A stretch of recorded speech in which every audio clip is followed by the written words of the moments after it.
ప్రస్తుతం మనతో పాటు ఉన్నారు లోక్సత్తా వ్యవస్థాపకుడు జయప్రకాష్ నారాయణ. జేపీ గారు, ప్రస్తుతం దేశమంతా చర్చించుకుంటున్నటువంటి అంశం తమిళనాడు రాజకీయాలు.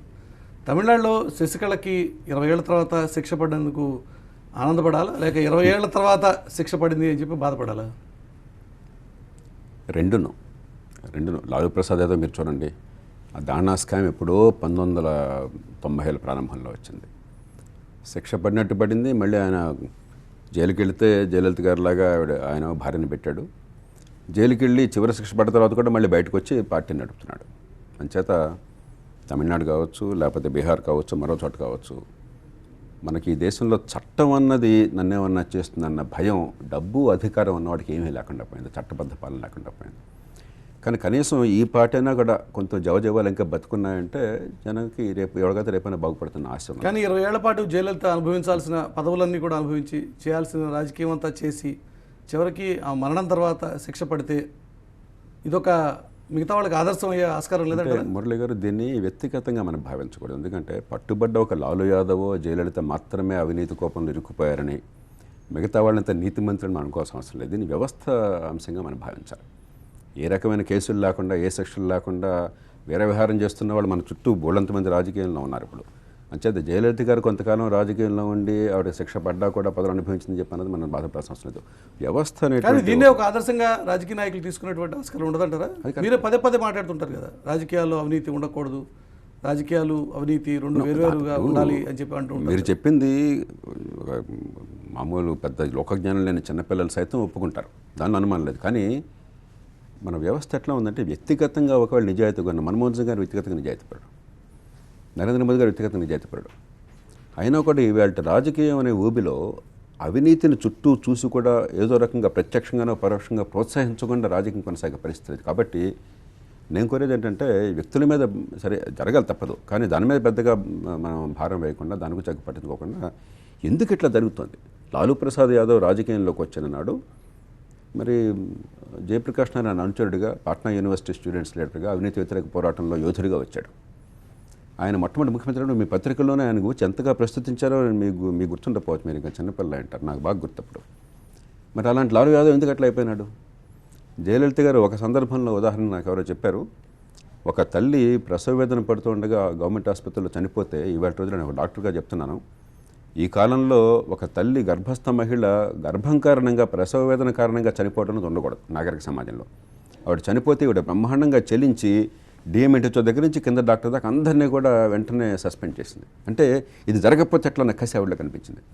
కానీ అలాంటి వాళ్ళు ఈ కోపం ఎందుకు కూరుకుపోయారన్నది మనం ఆలోచించకుండా, దాన్ని ఎలా బయట పెట్టాలని ప్రయత్నం చేయకుండా, వ్యక్తుల మీద పడితే వాళ్ళు జైలుకి వెళ్తే అద్భుతాలు జరిగిన భావన, రేపు మళ్ళీ అవినీతి కొనసాగుతుంటే రాజకీయం మళ్ళీ వాయిదాలు, 100కి 100 పాళ్ళు తప్పు చేస్తే శిక్ష ఉండాలి.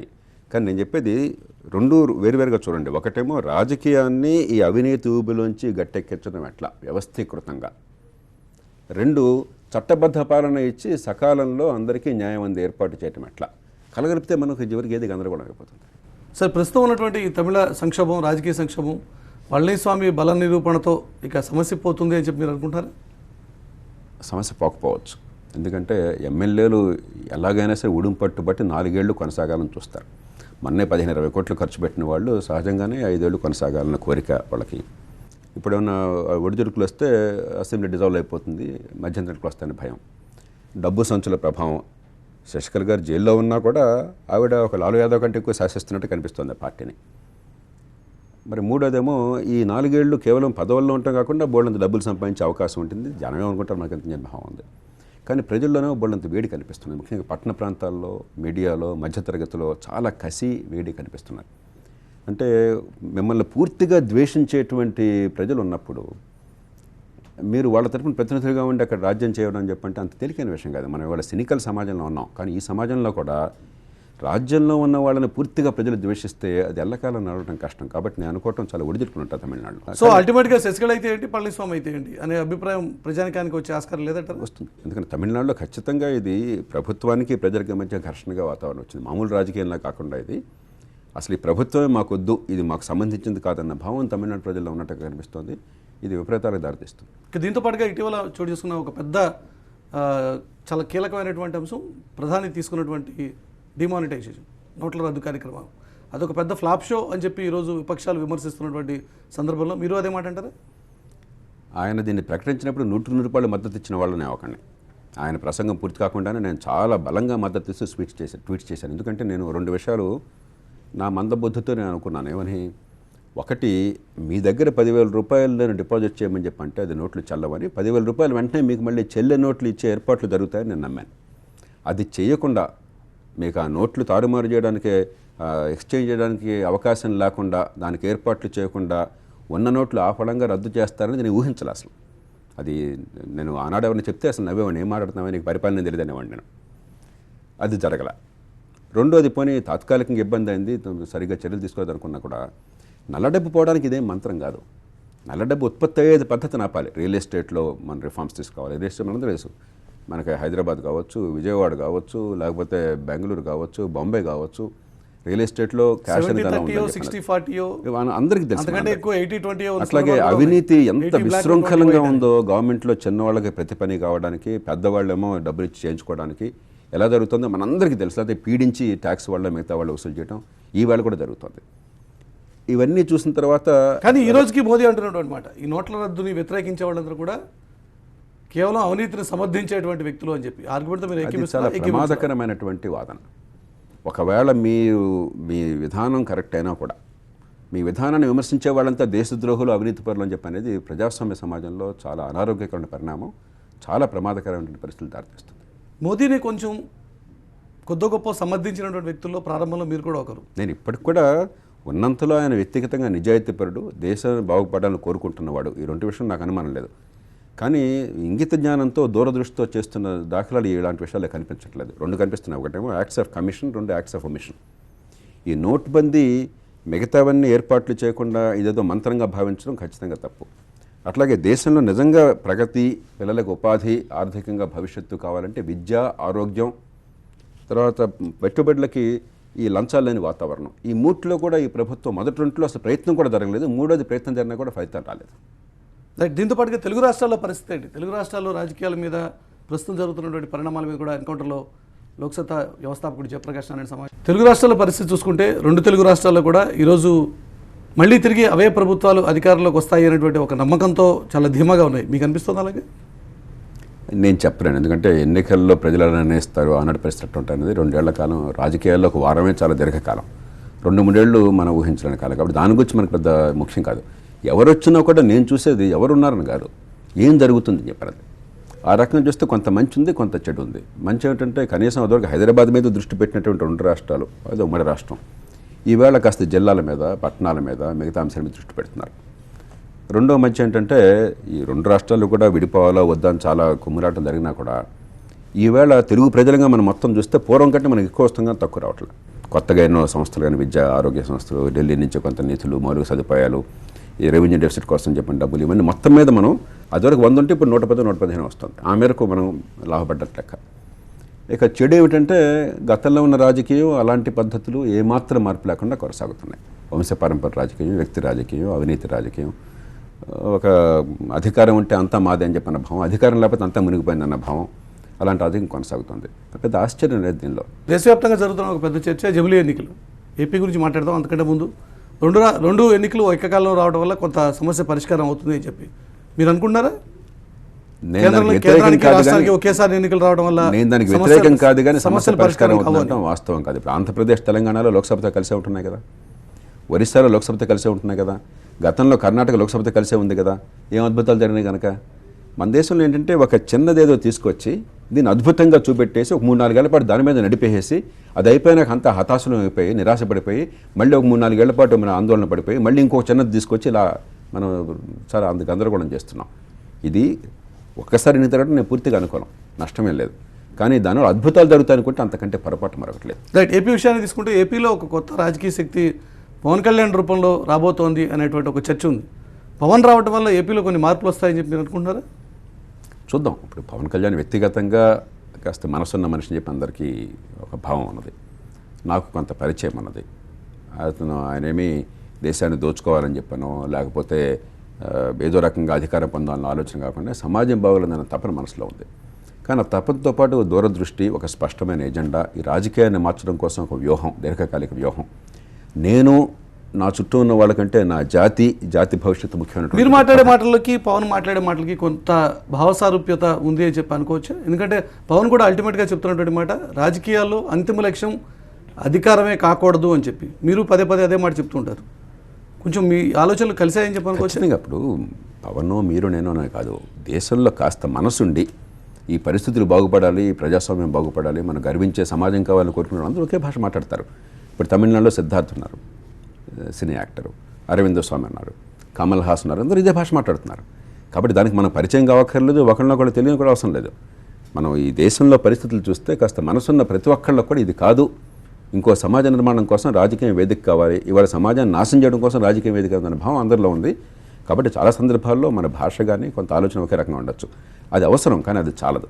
వ్యవస్థను గురించి లోతైన అవగాహన, ఒక వ్యూహం, దీన్ని మార్చడం కోసం మీ దగ్గర ఎజెండా ఇవి ఉన్నట్టయితే కొద్దిగా మీకు మద్దతు ఇచ్చినా కూడా ఫలితాలు వస్తాయి కదా, లేకపోతే మళ్ళీ ఇంకోసారి నిరాశ కలుగుతుంది. కొద్దిగా మనసు ఉన్నటువంటి వ్యక్తి పవన్ కళ్యాణ్ అంటున్నారు, భవిష్యత్తులో మీరేమైనా వారికి సలహాదారుడిగా మారే ఆస్కారం ఉందా? ఎవరు ఈ దేశంలో మంచికి సిద్ధపడుతున్నా సరే, వారు ప్రభుత్వమైనా ప్రతిపక్షమైనా రాజకీయమైనా స్వచ్ఛంద సంస్థలైనా సరే 100% మద్దతు ఇవ్వడం మనందరి లక్ష్యం. నేను ఎప్పుడు దాన్నే పాటిస్తాను.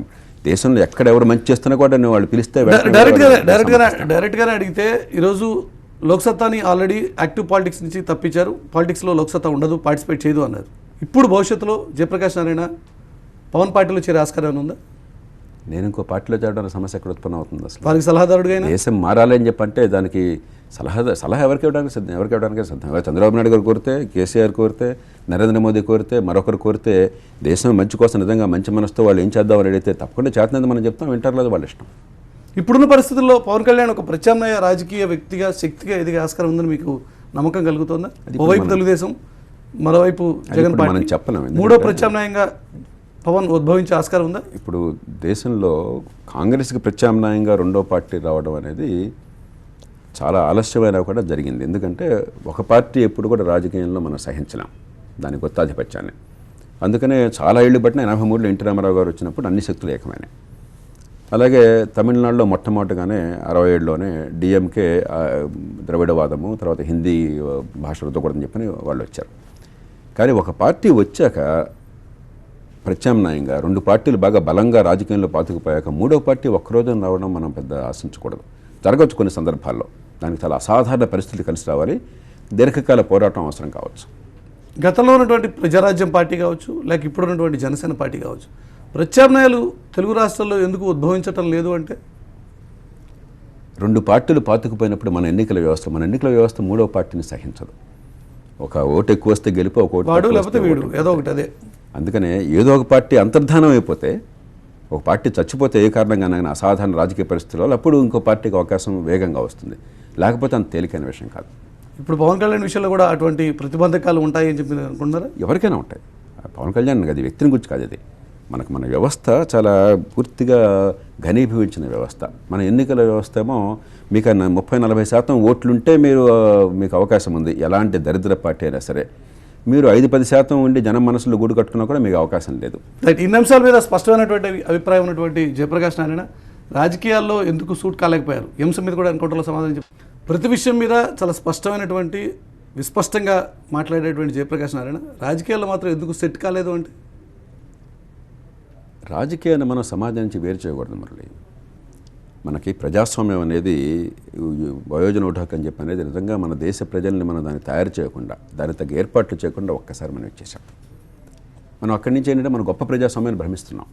విపరీతమైన అధికార కేంద్రీకరణ, ఓట్లను డబ్బుతో కొనుక్కోవటం, మనకున్న కులం, మతం, భాష, ప్రాంతం, ఈ విభజనలన్నీ కూడా ఇవన్నీ మీకు పార్టీ పెట్టినప్పుడు తెలీదా? 96 తెలుసు అంటే అర్థం. మీరు పార్టీ స్టార్ట్ చేసింది, రాజకీయాల్లో తీసుకొచ్చింది, అప్పుడు మీకు ఈ విషయాలన్నీ తెలియదా? ఇటువంటి ఇబ్బందులు ఉంటాయి, ప్రాక్టికల్ ప్రాబ్లమ్స్ ఉంటాయని. ఇది వ్యాపారం కాదు, మనం డబ్బు పెట్టుబడి పెట్టామని లాభం రావాలని చెప్పని ఈ దేశం మార్పు కోసం చాలా రకాలుగా పౌర సమాజం నుంచి, పత్రికల నుంచి, రాజకీయం నుంచి, వివిధ కోణాల్లో, పార్టీల లోపల, పార్టీల బయట, వివిధ రూపాల్లో, వివిధ కోణాల్లో ప్రజల మనసుల్ని గెలుచుకోవడం కోసం, వాళ్ళ ఆలోచన పెంచడం కోసం దీర్ఘకాల పోరాటం జరగాలి.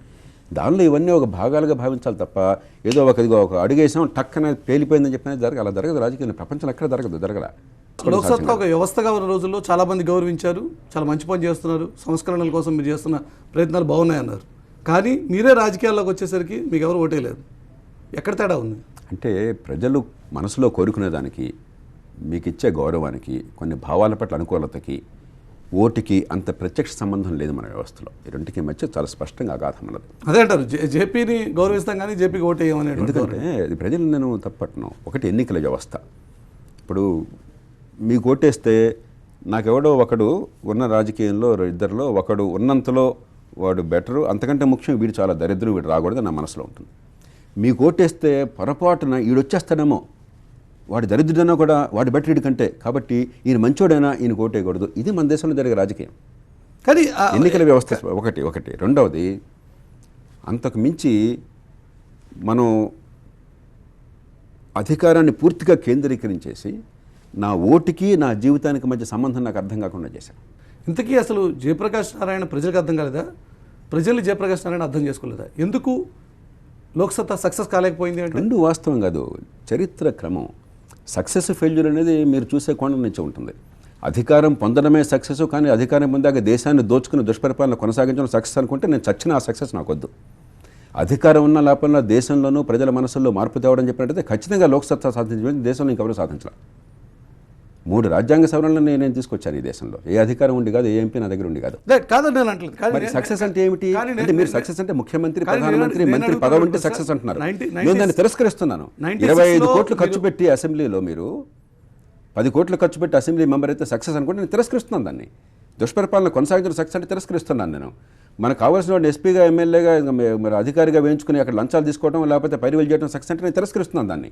రాజకీయం పవిత్ర వ్యాసంగం, ఇవాళ కుళ్ళిపోయింది కదా, దూరంగా ఉంటే అట్లా. ఇది మన జీవితానికి సంబంధించింది కాబట్టి రమణమని చెప్పారు. అంటే అర్థం రాజకీయంలో చెంటే ఓట్లు కానీ మధ్యలో వదిలేశారు అనే అభిప్రాయం చాలా మందికి లేదంటారు మీ పార్టీలోనే. ఎందుకు వదిలేశాను? ఇప్పుడు ఏం మాట్లాడిన రాజకీయమే కదా ఇది. నేను ఈ ఎన్నికల్లో పోటీ వద్దు అంటున్నాను. తాత్కాలికంగా వివిధ కారణాల వల్ల కనీసం 10% అన్న ఓట్లు లేకుండా ఉంటే ఈ శక్తి వృధా అయిపోతుంది. ఎందుకు రాజకీయంలో మాట్లాడే మాటలని కూడా వృధా అయిపోవట్లేదు ఇప్పుడు? అవట్లా, ఖచ్చితంగా అవట్లేదు. ఒక వ్యక్తిగా మీరు ఇచ్చేటువంటి సలహా ఒక వ్యక్తిగా తీసుకుంటారు తప్ప అంటే వ్యవస్థను ఇన్ఫ్లుయెన్స్ చేయగలుగుతారు. 1857 నుంచి 1947 దాకా జరిగినంత వృధా మీ దృష్టిలో. ఒక వ్యవస్థ, ఒక జాతి నిర్మాణం ఊరికే ఒక్క రోజున మ్యాజిక్తో అయిపోతుంది, లైట్ స్విచ్ లాగా కాదు. సురేంద్రనాథ్ బెనర్జీ దగ్గర నుంచి మహాత్మా గాంధీ దాకా ఎందరో దీర్ఘకాలం 3 తరాలు 4 తరాలు పోరాటం చేసినాయి. అప్పటికి చిన్న అంశం అది. ఆఫ్టర్ ఆల్ ఇవాళ మనం పోరాడుతున్న పోరాటంతో పోలిస్తే చాలా చిన్న అంశం. తెల్లవడోడే మనని పరిపాలించడానికి మనం పరిపాలించుకోవాలని చిన్న అంశాన్ని 90 ఏళ్ళు పట్టింది. అదంతా వృధా అయిపోతుందా? సుభాష్ చంద్రబోస్ వృధానా మనం? అది చాలా అంటే చరిత్ర తెలియని వాళ్ళు మాట్లాడే మాటలు అది. ఇది ఒక దీర్ఘకాల పోరాటం. మన మనసుల్లో మన జీవితాన్ని గురించి, మన ఓటును గురించి, ప్రజాస్వామ్యాన్ని గురించి, మన పన్నులను గురించి, రాజ్యానికి మనకు సంబంధం గురించి అర్థమైనట్టుగా అడిగితే జేపీ గారు ఈరోజు ప్రత్యక్ష రాజకీయాల్లోకి రావాలి అన్నారు, ఓట్ బ్యాంక్ రాజకీయాల్లోకి రావాలి అని చెప్పి అనుకున్న సందర్భంలో ఓట్ల కోసం మీరు ప్రయత్నం చేశారు. మళ్ళీ ఇప్పుడు ఓట్ల రాజకీయం వద్దు అంటున్నారు. రెండింటిని సమర్థించుకోదలుచుకున్నారా? నేను రాజకీయం వద్దని ఏనాడు అనలా.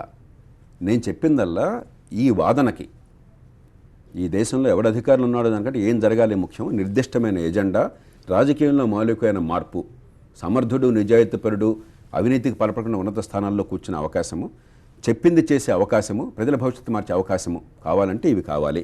దీనికి మీరు అనుకూలంగా ఉంటే ఓటేయండి. ఆ ఓటు ఒక 10% వస్తే ఒక్క సీటు రాకున్నా కూడా నాకు అక్కర్లేదు. ఎందుకంటే ఒక్క మనిషి కూడా నాకు లేకుండా, ఒక్క ఓటు లేకుండా నేను దేశంలో చాలా మార్పులు సాధించాను.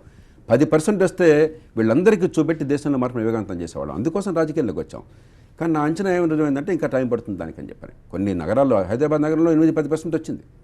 ఢిల్లీలో మన ఆమ్ ఆద్మీకి ఇంకా ఎక్కువ వచ్చింది.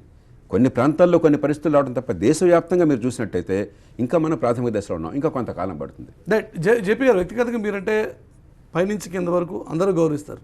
కానీ బయట కూర్చొని మీరు చెప్పేటువంటి నీతులు కానీ, మీరు చెప్పేటువంటి మంచి మాటలు కానీ సమాజాన్ని ఇన్ఫ్లుయెన్స్ చేయగలుగుతాయని చెప్పి నేను లోపల కూర్చొని అన్నాను. నేను మీ దగ్గరకు వచ్చాను. ఓట్ బ్యాంక్ రాజకీయాలు నేను అబద్ధాలు ఆడను, నేను మోసం చేయను, నేను డబ్బులు పంచిపెట్టను, నేను జనాకర్షణ తాత్కాలికంగా చూపెట్టను, మీ భవిష్యత్తును చూపెడతాను తప్ప నేను కులం, మతం, ప్రాంతం పేరుతో మిమ్మల్ని మొక్కలు చేయను. ఇలాంటి దేశం కావాలని నేను కోరుకుంటాను. నేను దానిలో ఇమ్మడను. మీరు ఇమ్మడం మంచిది కదా నేను నమ్ముతున్నాను. ఇలాంటి భావం నచ్చితే 100కి 10 మంది ఓటేయండి.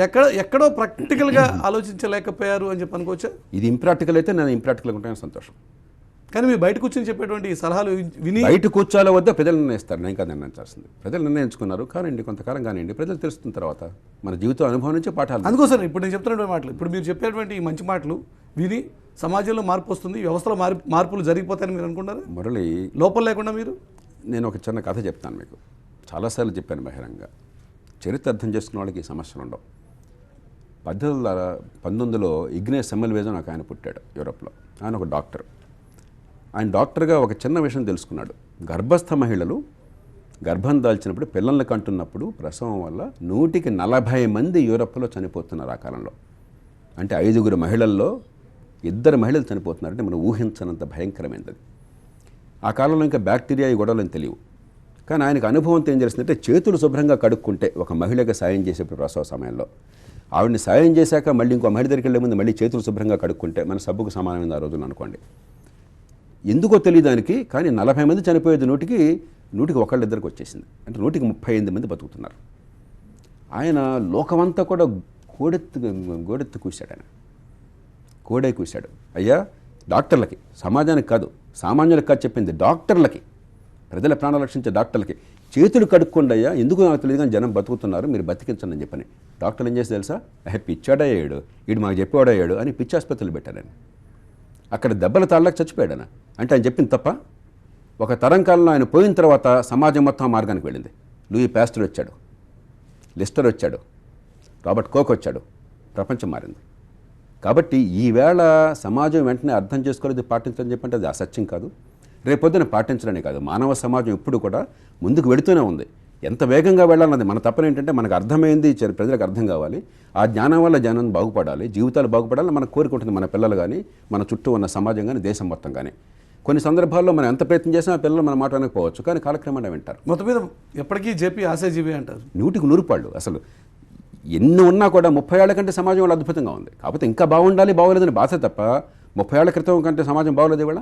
అలా ఎవరన్నా అంటే అంతకంటే మరి వాస్తవాన్ని చూడలేని వాళ్ళు ఇంకా ఎవరు లేరు. ఇంకా పరుషాల పదం అడచుకొని నాకు ఇష్టం లేదు.